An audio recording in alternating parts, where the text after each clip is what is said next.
Hi, I'm Moshe. And I'm Polly. And this is The Human Collective. Welcome to tonight's show, episode 8. Yeah. Episode 8, feeling great. I want to thank here. everybody for tuning in tonight. This has been quite a journey for us. Oh, we forgot our thing. Here, let's just do it live on the show. So we had this idea. Let's restart that. Ready?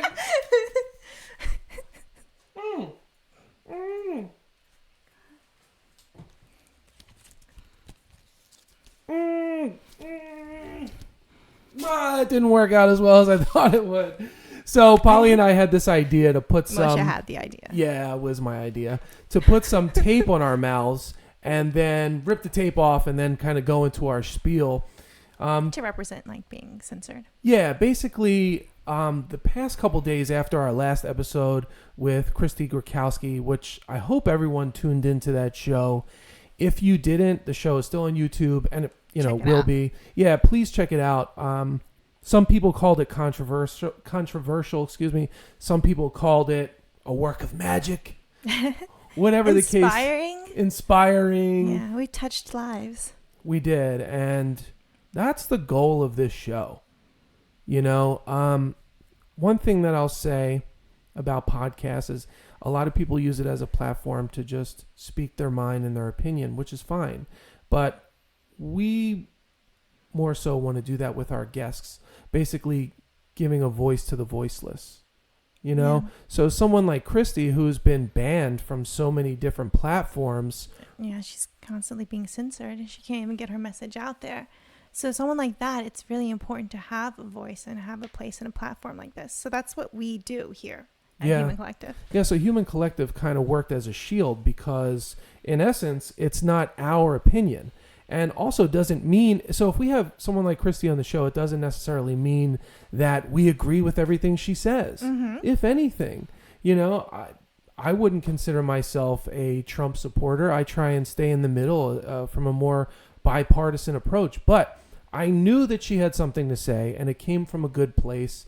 And I would consider her a true patriot in what she does. So the Human Collective gave her the opportunity to do that. So, and it takes a lot of bravery and what we call in Hebrew gazachkas to actually do that, because you're going to, anytime you're that opinionated, you're going to suffer some scrutiny. You're going to have to deal with some opposition. That's just the way it is. Yeah. And we've even gotten that a little bit ourselves. I lost followers on my personal Instagram account because I promoted the episode and I had trouble just promoting that we were going to have her there.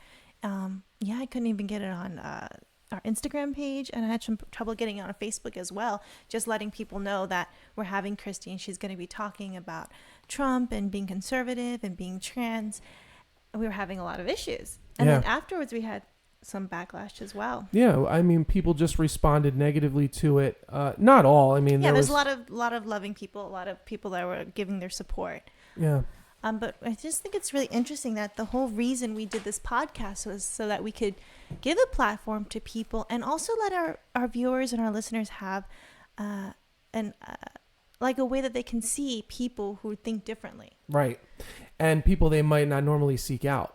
Yeah. So, right. So if we stay right in the middle with the show and we're not on one side or the other of the fence, then we can have any guest on we like, because we're not playing sides. Mm-hmm. So next week we may have on a liberal, someone who is, and also you have to be careful when it comes to politics, because people are so opinionated. Mm-hmm. And sensitive. People are really sensitive. Yeah, we're in this age of being triggered and everything, every little thing. Yeah, and along with that goes cancel culture, and do you want to explain what cancel culture is? Cancel culture is cancer culture.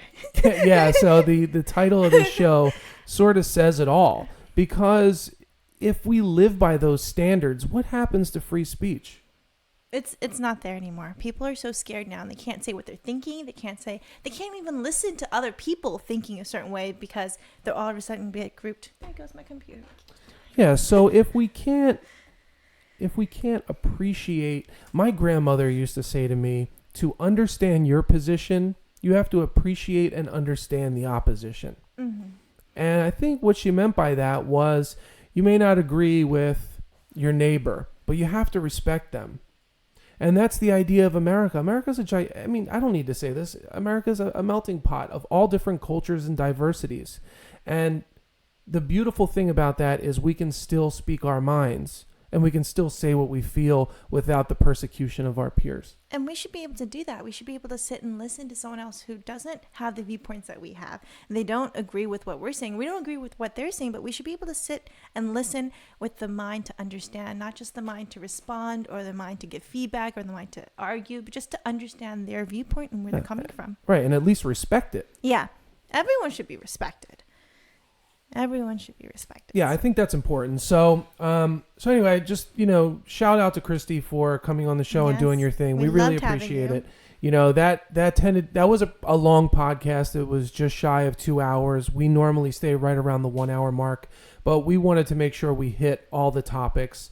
We had planned that podcast out for a while, and we were not concerned, but we were pretty sure that there was going to be some we knew negative there was going to be feedback. some, because we're in a really liberal area. Philadelphia is very liberal. Absolutely. And very on the left side. So, and it was different. She not only was representing LGBTQ, she was also representing conservatives and Christians. So it was very controversial, which is what we like. We like seeing people that aren't the norm, people who think outside the box. That's what we're trying to promote. We're trying to promote that for everyone. Right. And then also on that episode, we put an age restriction on there just during the live feed, which I think might have reduced some of the viewership because you have to log in to your Google account to view it. And we had to do that because we have to protect ourselves as well. I mean, just affiliating yourself with someone who may have been banned from another platform could also come back to us. Yeah. Regardless of whether it's coming from our mouth or not, because we're representing them by allowing them to broadcast on our show.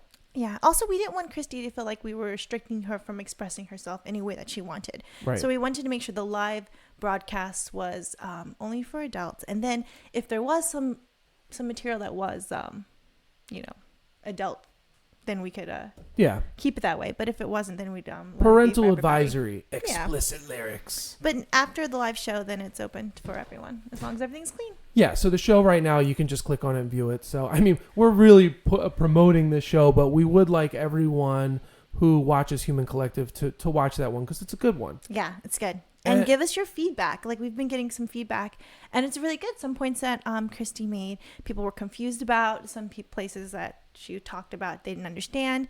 We did get some comments about people saying that there's other issues in the LGBT community, not just drugs. Right. So that was a good point. Things like that, we'd love to hear. We'd love to hear feedback. One of the things on that episode that left me curious was when she said that after trying methamphetamine for the first time, and this is from her, almost verbatim what she said, that ignited her curiosity for same-sex relations.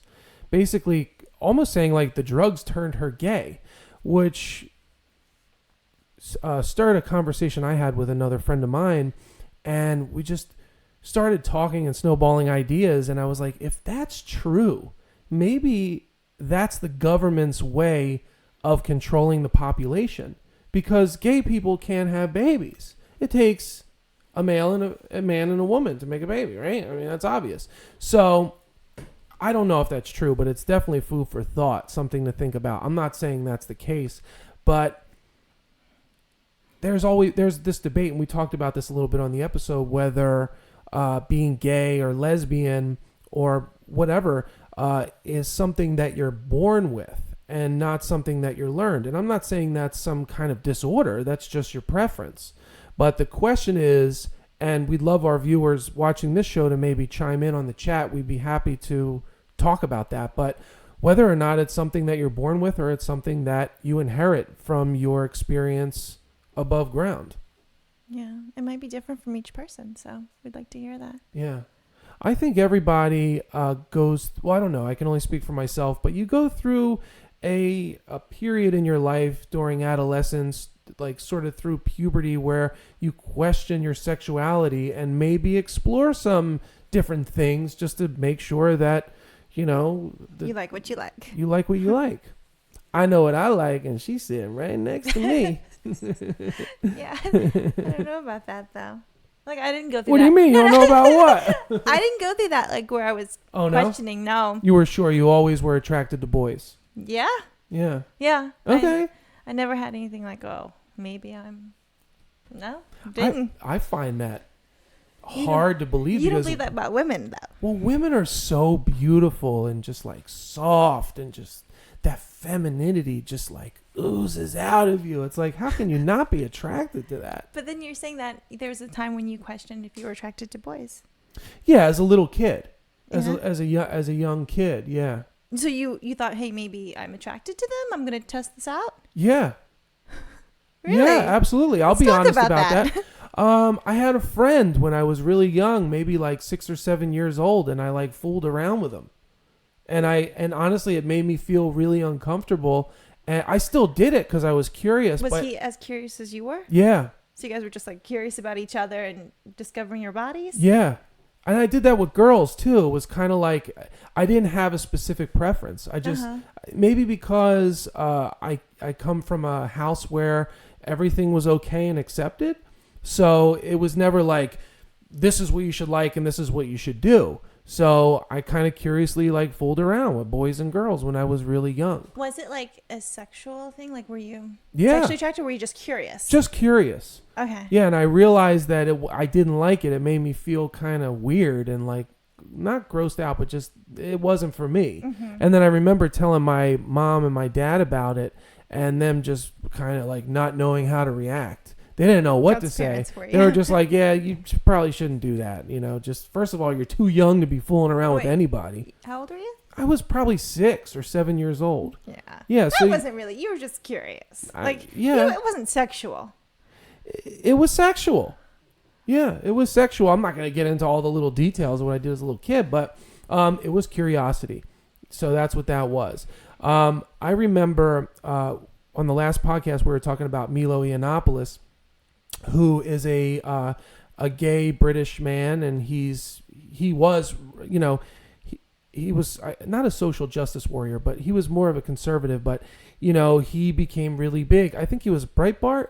He was affiliated with that news organization, and he talked about a sexual experience that he had with with a man when he was just a young boy, an underage boy. It might have been a priest. I don't know. I don't want to spit fake news here, but something along those lines. It was a much older man, and where did he talk about this at? This was on Joe Rogan's podcast, the Joe Rogan Experience. Okay. So he's in front of millions of eyes. Yeah, I mean, that's everyone's watching him say this. Absolutely. Shout out to Joe Rogan because he was a huge inspiration for myself just wanting to get into podcasting.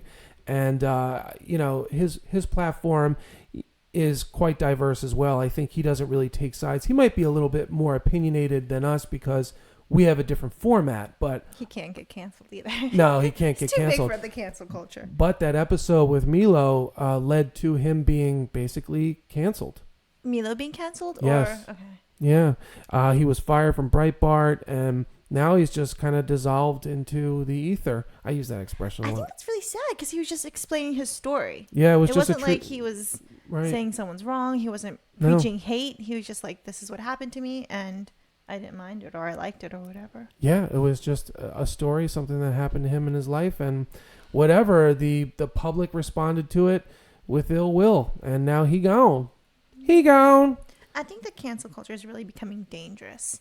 It's dangerous because you're cutting off people's way to express themselves, but Yeah. also you're closing your ears to what people who think differently than you might And be that's thinking. dangerous. That is dangerous. It's dangerous not to be open, not to understand. Right. It's kind of like locking yourself off. You're not really canceling them, but you're really canceling yourself. And that's just adding to the self-segregation that we see going on in the United States right now. I think the UK has it way better because if you look at just England, we were talking about this earlier. If you look at England, regardless of your race, color, or creed, if you're English, you're English. Yeah. And people are proud to say that. And not many people are proud to be American. Not anymore. Especially in the millennial group, I find that the patriotic pride has shrunk a lot, you know, and that's really unfortunate because we're in this wonderful generation of the internet and social media where everything is right at your fingertips and you can literally connect with someone on the other side of the planet instantaneously. And that's a beautiful thing. So why close yourself off? Why not be open-minded? Why not explore those things that stir your curiosity? And maybe not just curiosity, but maybe the things that you're disgusted by or whatever, but that was only because of a predisposition. Yeah, just listen with an open mind. That's what we're asking everyone, our viewers, our listeners. You know, hear and listen with an open mind. And we're not telling you, we're not trying to change your opinion on anything. We're just giving a platform for people who don't think like the norm. And yeah, it's really important. So there's a lot of like pride, cultural pride things and LGBT community pride things. Yeah. I was thinking that maybe this pride stuff is actually segregating. How do you mean that? You mean that? Like you said, our culture is like, not our culture, our generation is not proud of being American. I think it's because we're already grouped into like Asian American and African American and not just American. Yeah. Well, yeah, but you know what? That's interesting because America is a melting pot. A melting pot. It's a land of immigrants.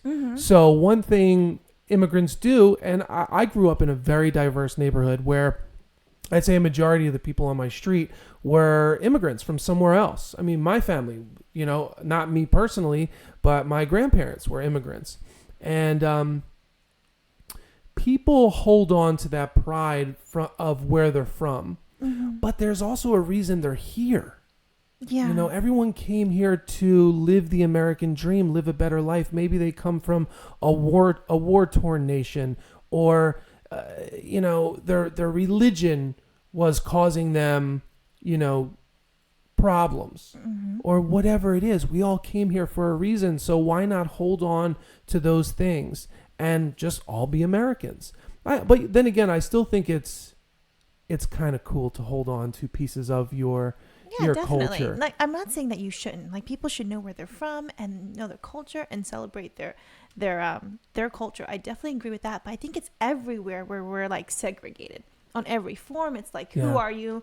And your background, your culture shouldn't change how you're being interacted with in society. I don't think that should change. One group of people I feel like right now are being slaughtered is white men. Oh. Yeah, he's complaining about this. Well, no, I'm not complaining. But I happen to, and by no choice of my own, I've been slotted into this group of people that it's kind of okay to hate on. Yeah, because you guys get everything. You're privileged. What do I have?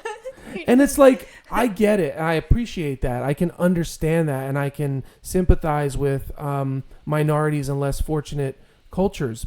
But it's like, what can I do? I can't change who I am. You know, I just am who I am. So no one's blaming you. Yeah, and I think it's just a matter of just realizing that. Yeah. Right? Yeah. And no one's blaming you. It's just, I think you're very aware of other people and every culture. And I think that's because of the way you grew up. Right. But there's a lot of white males that aren't. And they're oblivious to it. And I think that's what people are calling out. Right. So the white privilege thing. But the white privilege thing applies more to white men, I think, than it does white women. Because women have been persecuted in history in America, you know, with the ability to vote and how sort of men are the head of the household. And the past 20, 30 years, things have changed dramatically. You have women running corporate America. You know, you have women. Amazing. It is amazing. It's a beautiful thing. You have women running the household. You have women head of household. And then you look at religion, for example. Christianity always puts the man at the head of the household, correct? Yeah. So what's the shift there? Is there a shift there? If you're a Christian and your wife is the breadwinner, does that make you a bad Christian? No, I think you can still be the head of the home without being the breadwinner. Like, I don't think money or Well, I don't know. Well, for example, I what if don't you're think that money should empower or Yeah. change people. no, not just money, but let's say you're a stay-at-home dad. Uh-huh. Okay, so the wife's out. You She's lose respect. Is that where you're going with this? what's that? You'd lose respect? No, not at all. I'm just asking. I wonder how that affects, sort of religious law, if you will. I don't think that affects religious law. I don't think. Okay. I mean, Fair enough. I don't know. How do you think? I'm sure someone who studies religious law would know better than I would, but Here's I a don't think that hypothetical. affects it. Here's a hypothetical. So you've got a group of men, all alpha males, Mm-hmm. and then they meet Matt. and Matt's What's Matt gonna do? Start a podcast? Matt's a stay-at-home dad, and he takes good care of his kids. He dresses them, takes them to school every day, Mm-hmm. and he cooks dinner. He does the laundry. He cleans the house. All the things that previously may have been deemed as a woman's job. Mm-hmm. Right? I mean, is it a stretch to say that? No, That sort of was the norm, it was. especially in America, in this country, that was the In culture. most countries. In most In countries. that's the normal, and it still is. It Some was and countries, still it's is. against the law to do anything different. Yeah. So what's going on with Matt? So my question is, that group of alpha males, in your opinion, do they view Matt differently because of the choices that he They made? probably will. I mean, I'm not an alpha male, but they probably will. They'll Yeah. probably think that he's a pushover, or he's not a real man, or he's a beta. Right. Beta. Shout out Jesse Lee Peterson.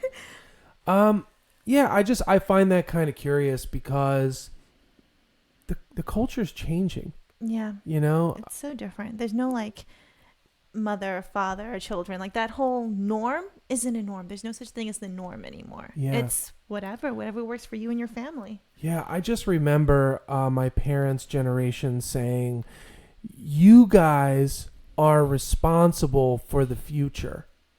It's in our hands to make the future what it will be. And it's like, it almost seems like we're so confused Our of what to generation, do with this. It's like we've been given a hot potato. just and passing it along. We're just passing it around because it's too hot. Mm-hmm. Well, they're the ones that gave us the hot potato. You know what we should do? We should make mashed potatoes out of that because they're delicious. Mm. I'm hungry. Anyway, so I don't know. It's just an interesting point. We are responsible for the future. We're living in the now, but the choices that we make and the cultural divides are literally going to set the tone for our children. And this is me reaching out to millennials, people in my generation, people between the ages of like 18 and 40. Like, we have a responsibility to do the right thing here. Yeah, we do. So all this cancel culture shit and being triggered by the most minute little thing and slandering someone like Ellen DeGeneres because she sits next to yeah. George Bush That at a happened. football game. Yeah, that actually happened. And then Reese Witherspoon, I think she tweeted like how she respects Ellen DeGeneres for her stance on that, and she got canceled. Unreal. I mean, just Like, she had to actually take the tweet down just because she offered her support. I think it's ridiculous. It's becoming too much. it kind of reminds me of our last podcast with the hat, with the MAGA hat, and how triggered people are from, and it's become an idol. I Mhm. guess the hat, because of what it represents. But what does Ellen sitting next to George Bush at a football game, what does that actually mean? Does that mean that she supports George Bush? Well, it was a Cowboys game, so Oh, cowgirls? I can understand why they can. No, I'm joking, but yeah, it's ridiculous. And I know we're not too scared of the cancel culture, but there's other podcasts. One I want to shout her out, but Oh yeah, her are computer we? died. Can we? Do you remember her name? We'll talk about what her. We'll keep you anonymous if you're tuning in right now. Just She said I could shout her out. No, I can't because my okay. computer's died. Well, maybe But she's in the chat. she said something that was really interesting. She said how we can cherry pick who we're canceling.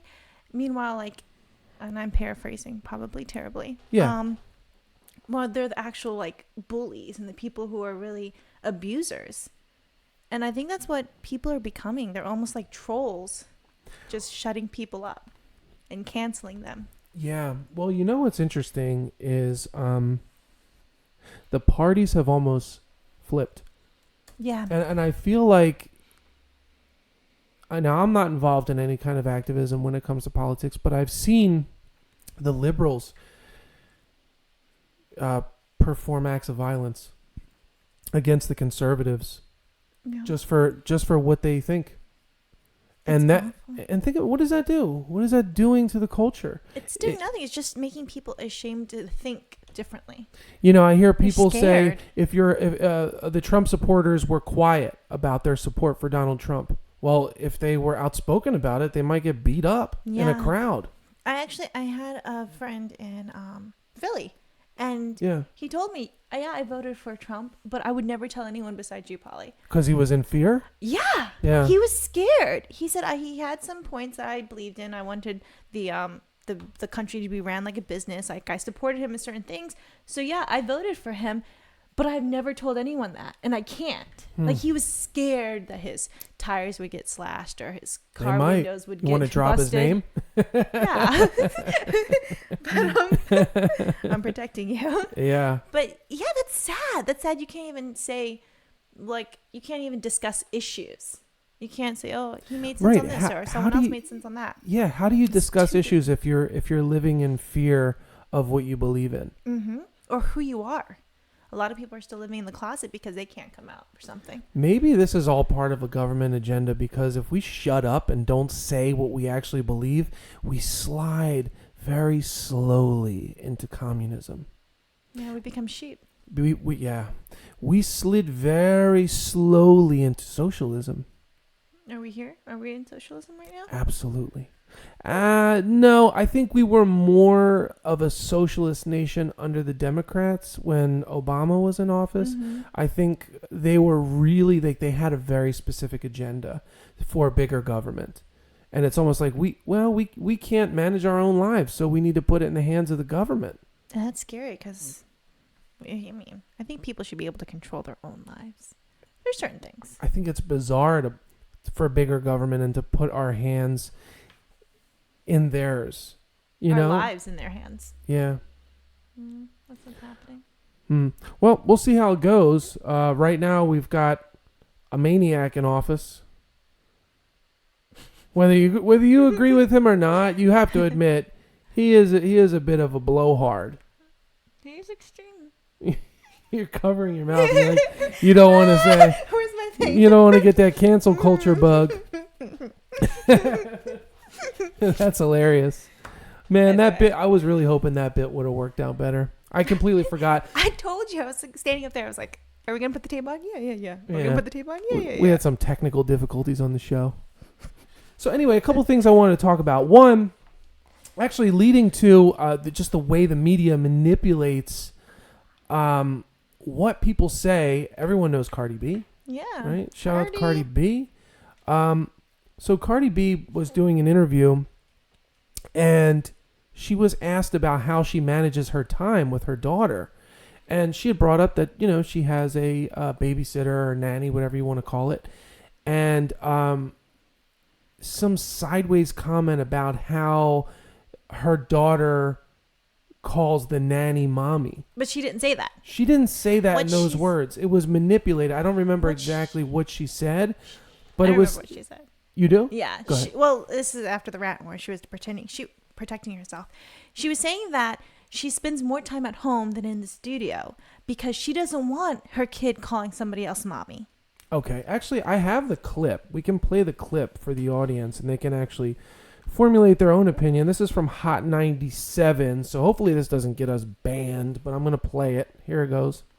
Everybody wanna be suing people? I'ma spit at y'all motherfuckers like this. Like that, nigga. The fuck? Don't play when it. Everybody wanna be suing people? I'ma spit at y'all motherfuckers like this.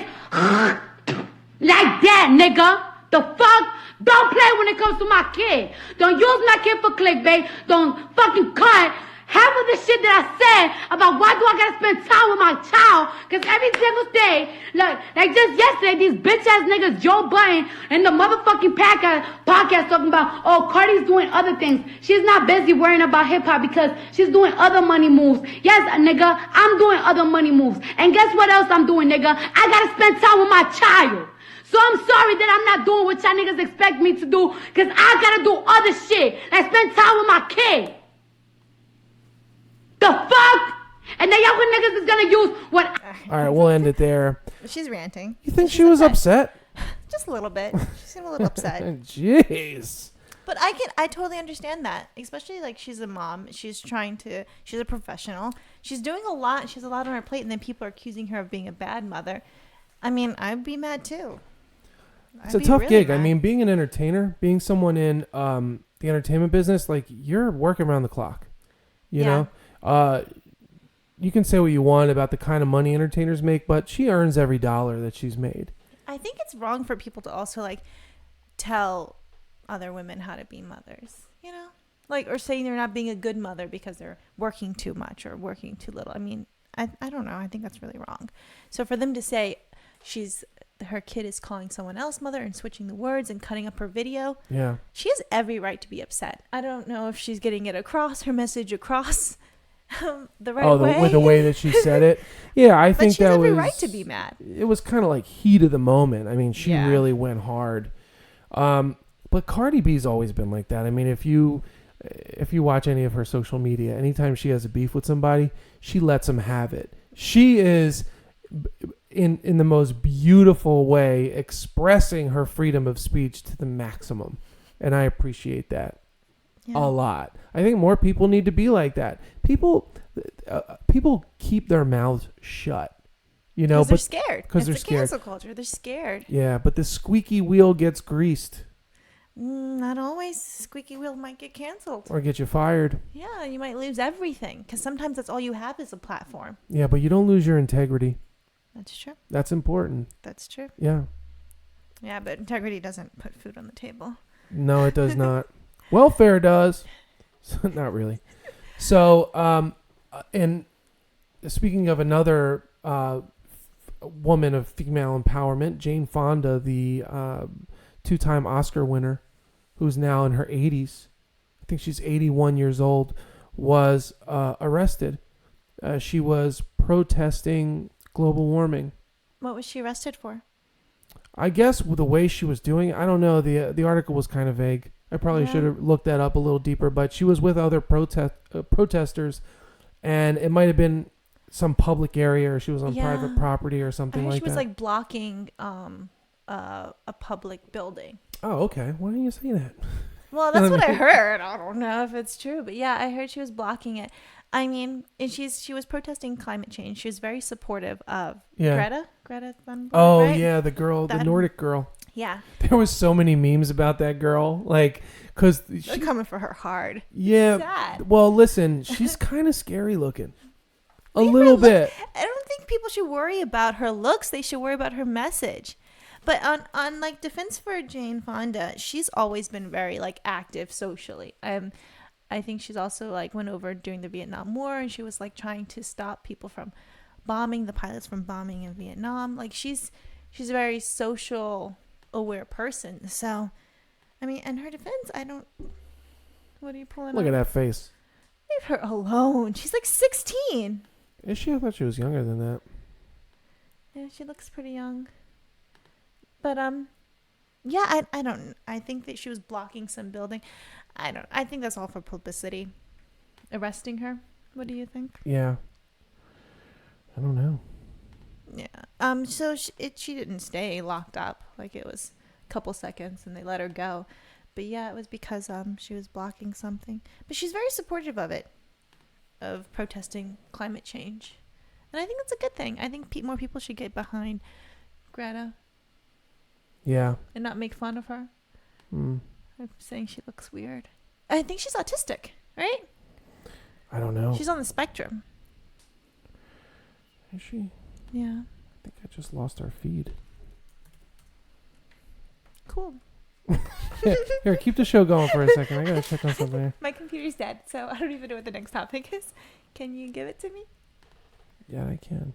Oh, so we talked about Jane Fonda. Also in Portland, Oregon, at the Portland building, they are banning urinal stalls because they are too gender specific. So now there's only toilets? Yeah, they're only having toilets because they're not specific to a man or a woman. Do you think that's to save money? Will that save money? Yeah. They have to build like... I just lost our feed. Okay, we're good. Sorry, I just wanted to make sure our feed was still hot. I'm sorry. Go ahead. Back in. Welcome back. So they only have toilets. Don't they have to build more toilets then? Well, I mean, Probably wasting money. yeah. I would Well, think. I don't know what's more expensive, a urinal. It's only in the men's bathroom, obviously, because women don't use urinals. Yeah, but if they take out urinals, wouldn't they have to put in more toilets? Because the guys that would be using that while the other guys are using the toilets, they can't, Yeah. right? Yeah, you're right. So wouldn't that cost more money? Isn't it about money? It's always about money.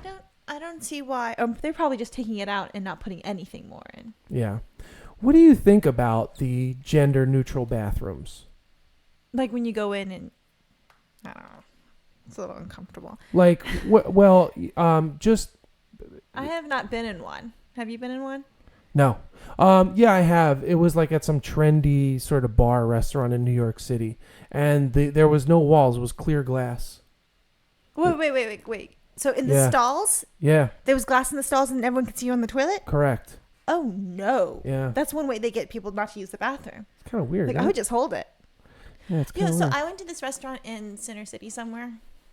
I Right. don't remember. But the ladies' bath, there's a ladies' bathroom and a men's bathroom. And in the ladies' bathroom, you know where you're like washing your hands? Yeah. That was a two-way mirror. Oh. So people outside could see you inside washing your hands. That freaked me out. Because that's like, I mean, I'm a woman. I'm a girl. We go into the bathroom. We like to like primp. And what if our date's outside staring at us doing that? Like, that's ridiculous. Yeah. I hated it. I hated that restaurant. I'm not going to say what restaurant it is, but Well, it's only going to get weirder. yeah. So can you imagine like a guy being right there? I think they're just trying to make it fast. You go in and use the bathroom and get out. No socializing, no primping, no putting on makeup. Just get in and get out if you have to. Yeah. So, well, okay. So here's a hypothetical. You have a transgender person who was a man and is now a woman, and they use the women's bathroom. Yeah. How do you feel about that? Would that bother you at all? I mean, if No. if you knew, No, that wouldn't bother me. no, because you would look at that As a trans woman. person as a woman. Yeah. Yeah, respectfully. Mm-hmm. Yeah. Yeah, that wouldn't bother me. There's It definitely would be men that would bother me. yeah. There's definitely well, what do you mean? Because they technically were born a man.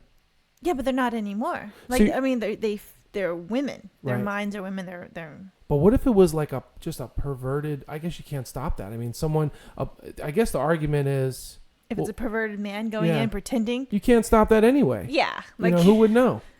yeah, and there's perverted people everywhere. I mean, what's to stop a man from just walking in? The bathrooms aren't like locked and only coded for women, so Yeah, I've accidentally stumbled into the women's bathroom. accidentally. And the feeling is like you really feel like you are just stepped foot in the wrong country.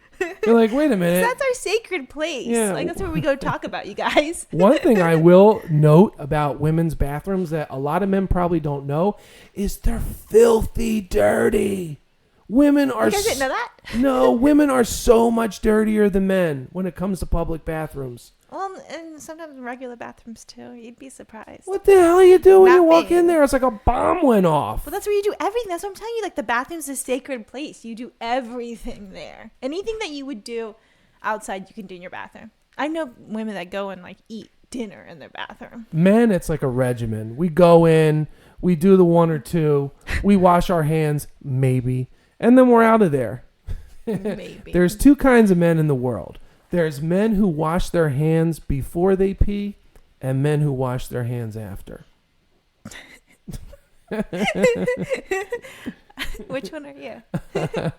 Oh, wouldn't you like to know? No, I won't be disclosing that. So, all right. So let's kind of shift into something a little bit pop culture-y. We saw the Joker film Yeah. yesterday.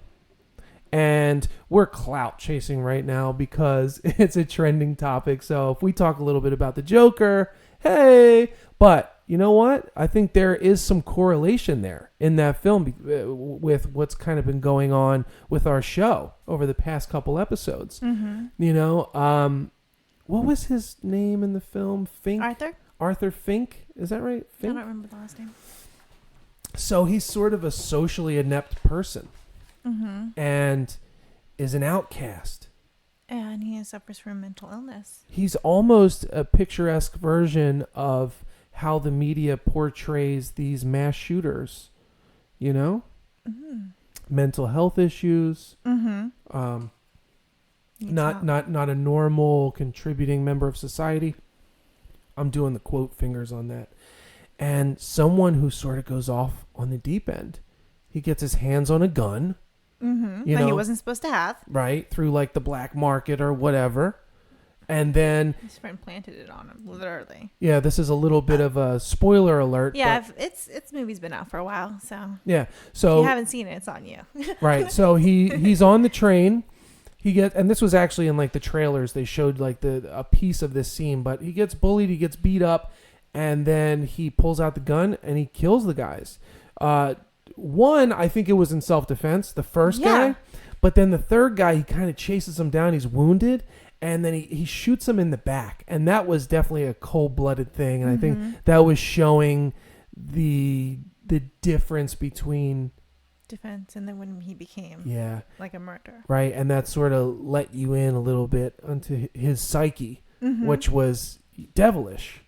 You know, everyone knows. I mean, if anyone's seen, you know, any of the Batman films, you know that Joker is quite a bad guy. Oh, by the way, really quick, do you think, in your opinion, Joaquin Phoenix or Heath Ledger, who did a better job as Joker? Well, that's a tough question. I think they both did their Joker really well. Who was the guy in the middle? There wasn't there a guy in the between those two? The one who did the Jack Nicholson also played the Joker. Yeah, but I heard there's like 3 different Jokers, like 3 different eras of Jokers, Yeah. and they had different eras. One was more like had a mental illness. One was more like a villain. So I think there's like, and one was more humorous. Jack Nicholson's version of the Joker was very comical. Yeah. Which is interesting because you never would think, but Jack Nicholson, well, no, he's a funny guy. He's done some films where, you know, he had like sort of comedic things, but he really was a Joker. So who was the one in Suicide Squad? Oh yeah, that's right. That was Jared Leto. Yeah, they didn't give him much airtime in that movie. I don't think, He couldn't even develop his character, I don't think. No. Yeah, and that was sort of like he was almost like a gangbanger version. Yeah. You know, he was like all tatted up and he had the gold teeth and the gold, you know, showing more that like a mafia lord almost. Yeah. Like, it was an odd rendition of the Joker for sure. This is a take on it, maybe. Yeah, but I mean, maybe our comic book fans can chime in and let us know if the Suicide Story that was more fitting of the Joker role. I don't know. Yeah, but I really like this new one because it let us look into mental illness. He was as the character as the Joker, he was required to keep a journal, and he'd write down his feelings, and he would also write down jokes. And one of the things he wrote down in his journal that I found was really interesting. He said that the worst thing about having a mental illness is having to pretend that you don't. And I think that's amazing because that's what we require from people who have a mental illness. We're expecting them to ignore it and act like it doesn't exist. And do you think society creates these mental illnesses? Because a lot of them are sociological. Like they're all linked to, you know, feeling like you're not part of a group or do you know what I mean? Like if a person with these, quote, social disorders existed in the wild and they were just a hunter and gatherer, I don't think it would matter. I think society requires people to be part of society. Normal. Yeah, fit they into have to that contribute. normal. Yeah. If they don't contribute, then they're outcasts. Then you're deemed abnormal. And then you end up on psychotropic drugs, benzodiazepines, all this stuff to sort of control and subterfuge those issues. Because that's really all it does is, by subterfuge, I mean it just kind of pushes it down and out from the surface. But really those issues, those underlying issues are still there.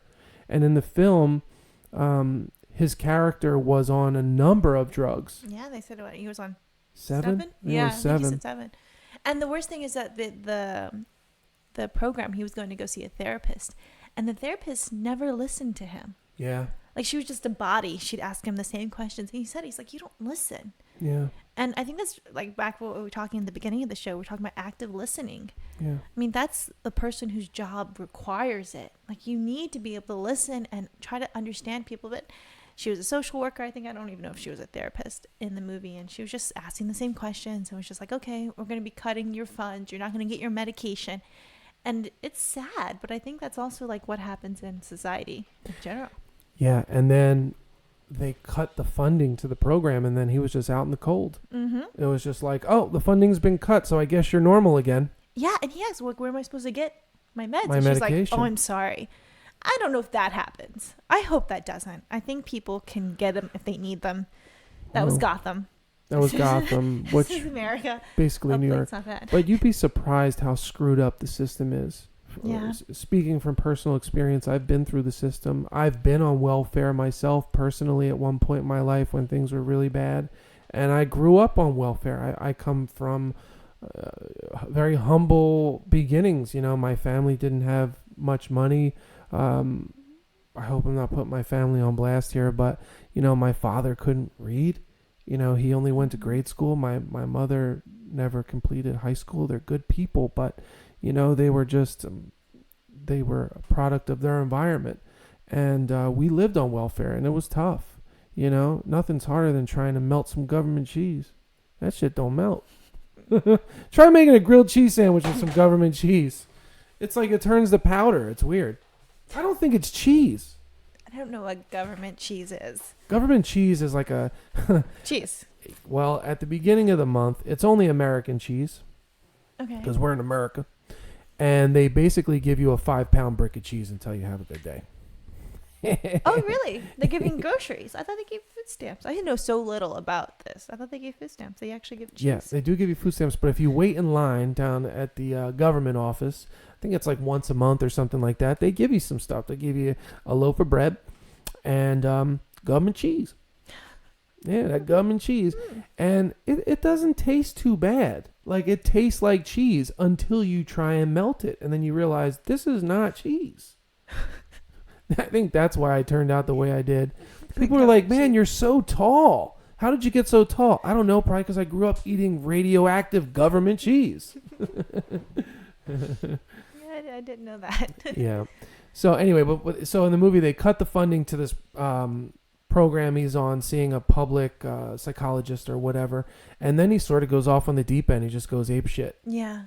And there's a lot of the movie that you don't know if it's actually really happening or it's in his head. Yeah. I think that was a really interesting take. That I like was that. cool. Yeah. And even towards the end, you're like wondering, is this real?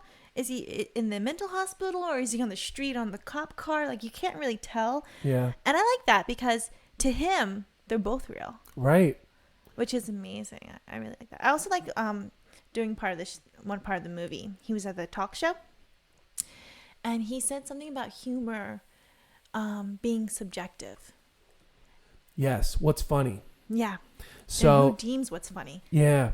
So there's a scene where he's in, and we're really spoiling this movie for you guys who haven't seen it. We're sorry. It's been out for a while. Yeah. Go see it. So there's a scene where he does like an open mic night, and shout out to Chris Nee, by the way, if you're tuning in. Oh yeah. Stand-up comedian Hey, Chris Nee. Chris. We miss you. Chris, really quick before I get into the Joker thing, Chris Nee has a event coming up. Do you have the thing for the event? So for a while. yeah, so anyone who didn't tune into that episode, Chris has a foundation. He suffered from leukemia when he was a kid, and he has a foundation where he raises money and awareness for leukemia. The date is Saturday, November 9th. Doors open at 6:15 p.m. Chris, if you're watching this, Polly and I are going to do our best to show up to this event. The location is at St. Bernadette School in O'Brien Hall in Philadelphia, Drexel Hill, Philly. $30 a person at the door. 50-50 bingo, Dubers? I don't know what that is. Refreshments available for purchase. It's a BYOB. They have prizes for both men and women. They'll have designer bags, sports memorabilia, outdoor apparel, etc., etc. So that's a really good cause. And, you know, Chris was kind enough to come on the show and be a funny man. So the least we can do is try and help push his foundation. What was it? It's a good cause. What was it called? It was Healing Hats and Toys is the name of the foundation. Spreading hope one child at a time. So it's for children who are battling cancer. Yeah, so shout out to Chris again for such a noble cause. So, okay, back to the Joker. Yeah, he was a comedian. Well, he was trying to be a comedian. He was a comedian. He was doing a open mic night, testing out his stand-up, and he bombed.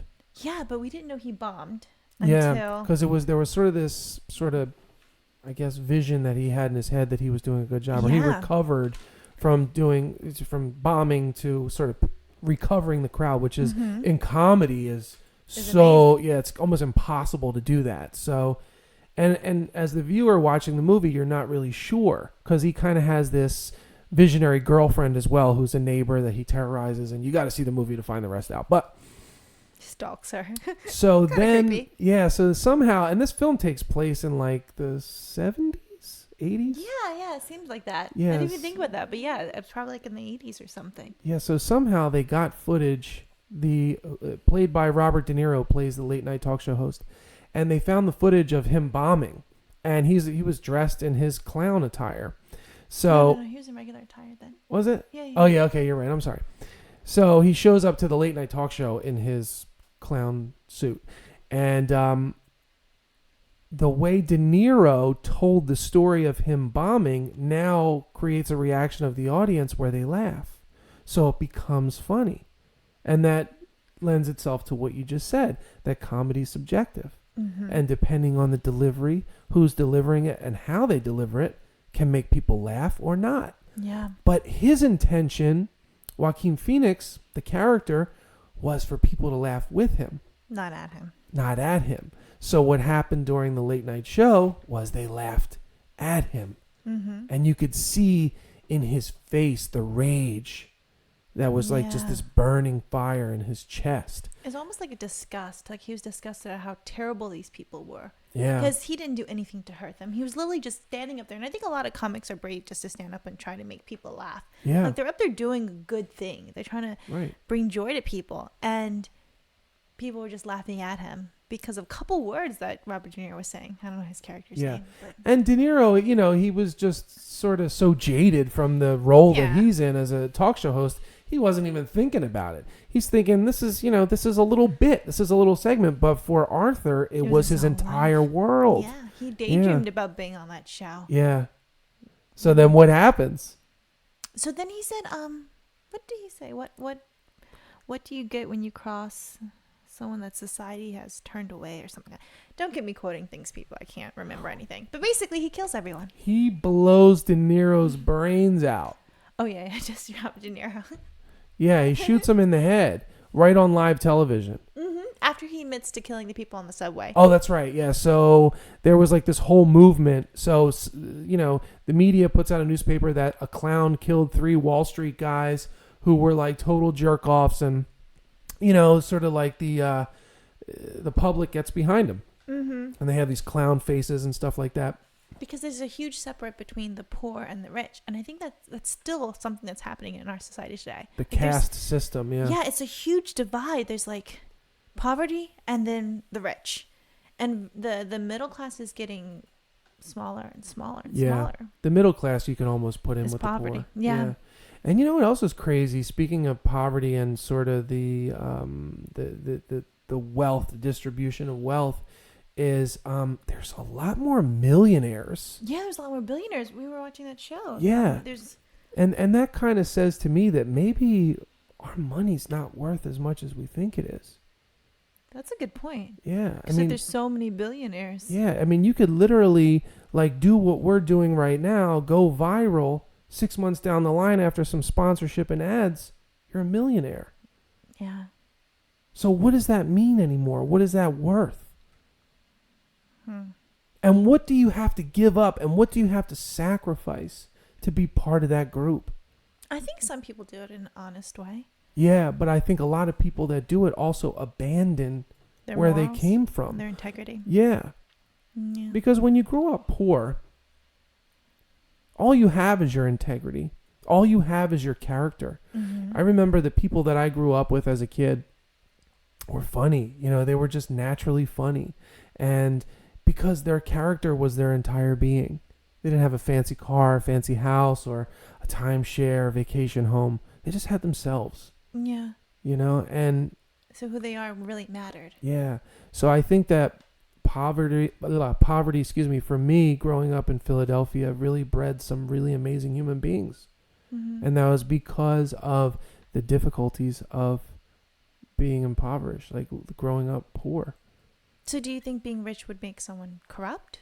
I think Or it do you think can. you can't be corrupt unless, I mean, you can't be rich unless you are corrupt. Oh, that's a really good point. That's a really good point. It's almost like you have to do something a little dirty to get there. It doesn't just happen. Do you have to step on some toes? You Yeah. gotta crawl over people. Burn some bridges. Do you think so? I think there's ways you can get there honestly. There has to be. I mean, for the hope of society, there has to be. For the hope of society, you're right. But in reality, I don't know. Yeah. Do you think if you get there, even if you didn't climb on people or stab people in the back and you didn't claw your way to the top, even if you got there honestly once you're there, do you think you become corrupt then? I think it's easier to become corrupt because now the type of people you'll be associating with when you get into those groups, the people that are just going to approach you Yeah. because they know you've got money. Their Oh, morals are they're decreased. Yeah. Then again, we could be wrong. That could be us judging the rich. Yeah, I don't know. I mean, there's rich people that do a lot of good with their money. For example, my old boss, Michael Rubin, I used to work for Fanatics.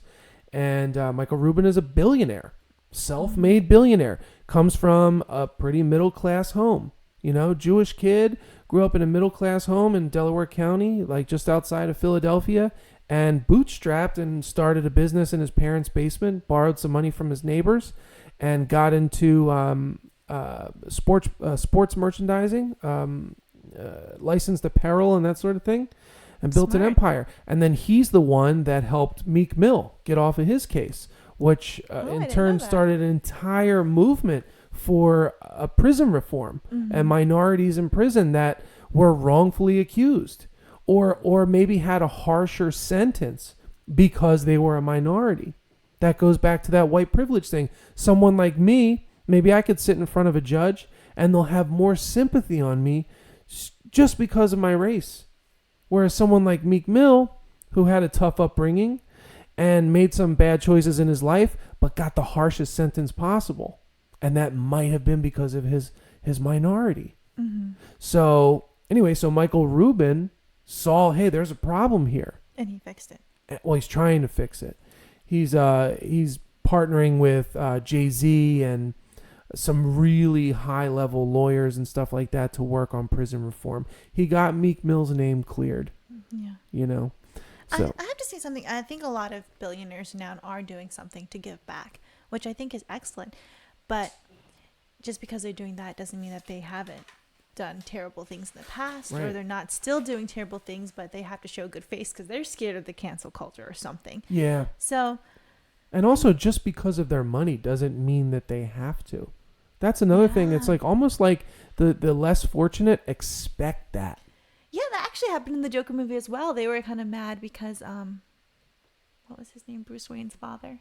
Oh, Wasn't doing- Thomas Wayne. Yeah, wasn't doing anything to help in Right. their eyes. And he was the richest man in the city, I guess. Yeah. I mean, There's do a you lot think of really interesting threads in that movie that Yeah. tie into our culture today. in our society, a lot. Yeah. Shout out to Todd Phillips who wrote and directed that film. Yeah, Really excellent well job. done. Yeah. Yeah, there's a lot of ties in. Do you think they're responsible, people, the billionaires, the top 1%? Do you think they're responsible to helping with climate change or social issues? Do you think they should be required to? They're self-made. They worked, busted their butts to get where To they're get at. there, yeah. Are they responsible for the people who are not as fortunate? I don't think they're responsible, but they have the power to do it. So why not? Why not help your fellow man if you can? Yeah. Yeah, I think they should. I mean, it's all for humanity. It's all for the greater good of humanity. Yeah. You know, and also maybe don't, you know, there's nothing wrong with helping other nations, but we need so much work here at home. We do. You know, America So needs much. help. We're in a lot of ways we're bleeding out, you know, so you don't have to look too far to find someone that needs a helping hand. Mm-hmm. If You you know. really want to help, there's so many programs out there. Yeah. And you can find something that speaks to you. Yeah, know, if you, absolutely. like, There's so many If you want to work with organizations. children, or you want to work with the homeless, like there's so many organizations that you can do something, give back. I think if everyone did that, and we didn't just require the 1%, but if everyone did something, the world would be a better place. Yeah. And you could even start with something like this. Expressing yourself and not trying to influence people, but inform people. Mm-hmm. And that's really our goal here. That's really what we're trying to do with this podcast. In a very genuine way, it's more than just us, the two people sitting at this table right here. It's really about the viewer. Yeah. And as that grows, I feel like we have a responsibility to our viewers to make sure that we stay true and we stay genuine. So, I mean, it would be amazing for this show to grow to something like a Rogan or whoever, Logan Paul, and you know what I mean? Like these guys, their voice is getting to a lot of ears and a lot of eyes. We're not. We might. But I think one thing, a responsibility that we have as that happens is to stay true to what this was from the ground up. Yes. When we sat and we talked about doing this podcast and, what our goal was with it, to never really lose sight of that. So this is kind of like my contract to our viewers, signing off saying that as this grows, and it will because we'll make sure it does, we'll stay true to that. Mm-hmm. And not sell out, so to speak. Yeah. Yeah. We will. Yeah. Yeah. So, and, and just thank you to everyone that has tuned in to this show from the beginning. We have a few viewers that have literally been with us since the very beginning that's 8 episodes ago. It's not so long ago. Yeah. Wow. In a lot of ways, it does seem like a long time ago. It's come a long way. Yeah. I don't know if people realize how much work goes into doing this. Like so many things behind the scenes that you don't think about, all this technical shit. And it's just us two. It's not and it's just us big two. production. Yeah. Well, it's mostly Moshe. Yeah. And my dog Ayla, who's on the couch right now, side-eyeing me like, Dad, I gotta pee. It's a mascot. She offers her moral support. Yeah. So anyway, we can wrap this up. I think that unless there was anything else you wanted to talk about. No, I think my laptop died, so. Okay. Well, so the plan is with Human Collective to bring you at least 2 episodes a week. Wednesday nights at 7 p.m. being our guest episode. Mm-hmm. So, and we work really hard to make sure we're bringing intriguing guests to you and good content. Free thinkers, creators, people who think outside the box to promote active listening. Absolutely. And then either Friday or Monday, it'll be one or the other.